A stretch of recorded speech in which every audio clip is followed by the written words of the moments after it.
हाँ, एक और बात जो मैं तुम दोनों से कहना भूल गया, वो अली नजर ना आए मुझे आसपास हम दोनों के।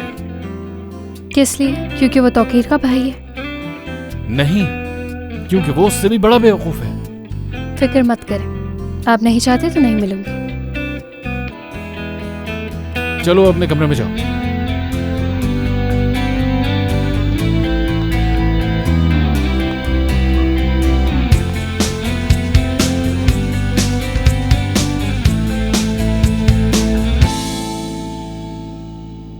अली, हाँ ठीक है, कहें जो कहना है, जल्दी से बोलकर खत्म करें ये मामला। अरे लेकिन रुकिए एक मिनट, मुझे मालूम है आप क्या कहेंगे मुझसे। मना किया था मैंने तुम्हें कि तुम उस लड़की से दूर रहोगे, यही सब कहेंगे ना आप मुझसे? और कुछ नया है?